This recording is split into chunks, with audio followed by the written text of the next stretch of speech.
Thunder opened up training camp for the 2021-22 season, and Paris Lawson and I were here all week long, really kind of picking up some of the most important storylines and nuggets from this training camp so far. And you might be wondering, what are we doing outside of this building instead of the normal Thunder Ion practice facility? Paris, why don't you inform the viewers what's going on here this week? Well, this was actually the original practice facility for the Thunder from their inaugural season through 2011. So you can only imagine the intense workouts, the intense practices, and the hard work that was put and laid the foundation here for the organization. And so what better way to start off the season than by going back and looking at the past and learning some lessons from it. And that's exactly what the Thunder did all this week, putting in hard two-a-day workouts, getting a lot of work in, and just laying the foundation for this season. Yeah, Paris, you had a really nice article on OKCThunder.com really detailing the reasons why and sort of just the meaningful way that they expressed those feelings about being back here in this building. And some of those guys like Shai Gilgeous-Alexander have really taken on that mantle of being a leader for this organization. He signed the big contract extension in the offseason, and he's really accepted that responsibility, turned every question that we've asked him around to being about the team, and I've just been really impressed by him and the way that he shouldered this. And he's really done a good job of helping to make his teammates better. How many times have we heard from his teammates how much they love going up against him in practice because he can do so many different things out there on the floor. Guys like Lou Dort, he's getting better out there on the defensive end as well. JRE, the young guys, Josh Giddey, they all have the opportunity to go up against Shai in practice, and they're learning a lot from it. Lou is one of the guys you just mentioned. He said that when he and Shai go up against each other, it just makes one another better, and they don't get to do that a lot during the season. Practice time is limited, so they're really relishing that here. And one of the things that Lou has talked about is just continuing to be that lockdown defender, but also attacking the paint better, using the timing on his footwork, and being able to finish stronger around the rim. Every young player, a guy at his size, 6'3", 6'4", that's going to be something that they work on when they go up against long, elite NBA shot blockers.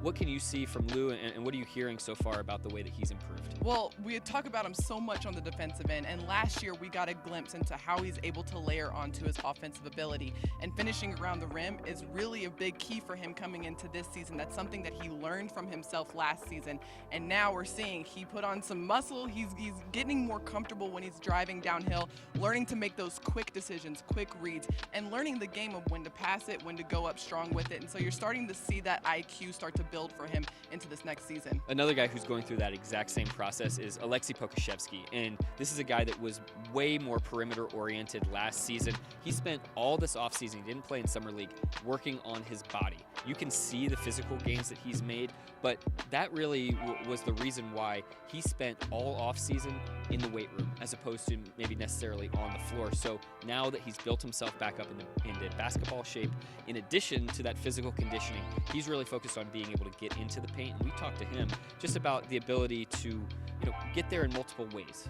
Yeah, and this really all goes back to the bottom line here, which is the value of this full training camp. Practice time, Gallo. This is something that the guys didn't get last season. And so now you have guys like Tre Mann who have the opportunity to sort of fine-tune some of the little things, like getting used to NBA spacing, getting used to when he can or can't get a shot off against NBA length. And that's something that would take a lot of games to get used to last season. But now that they have a full training camp, this is a great opportunity for these guys, and they're soaking up and making the most of it. Right, you talked about Tre Mann, a rookie. Josh Giddey, he's another guy that we've gotten to speak to. I know Thunder fans are thrilled to be able to get to see him on Monday for the Thunder's first preseason game against the Charlotte Hornets. Josh, he's just such a cool customer. 18 years old, he might be the youngest player in the league this season, but he just seems to really have it and have that nice sense of calm about it. And the guys love playing with him.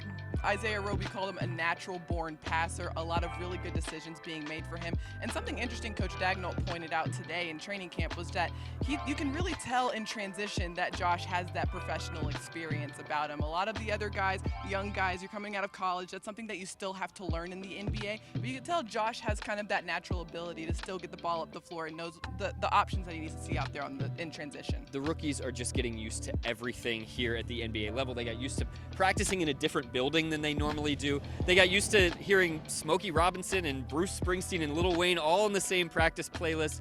That'll get you on your toes no matter what. Paris, just tell us about the energy that's been going on in the building and the music choices that have been on the speakers. We talk about learning what's happening on the floor, but off the floor is just as important during training camp. This is the first time that these guys have been able to be in the same room, on the floor, together, spending so much time together. So the big word coming out of this is camaraderie. These guys are getting a chance to bond, get a chance to know each other, And that comes with learning their musical tastes and choices as well. So we heard a lot of different song choices throughout the building. The guys are getting a chance to know each other in that regard as well. Yeah, each of the players, each of the staffers got to choose music that went into this playlist. I don't know how they coordinated it because that's got to be Took really a lot of difficult. work, I imagine. But as you mentioned, the energy has been really high. Darius Baisley, that's one of the things that he said. The energy of this group, there's so much youth that it has been so much fun to just be out on the court. And that's what we're excited about too. You can hear more from us on the Thunder Basketball Universe podcast. We'll have our next episode in studio for you on Tuesday after that preseason game that we talked about earlier against the Charlotte Hornets. So be sure to tune in there. Be sure to stay at okcthunder.com as well for full coverage of training camp.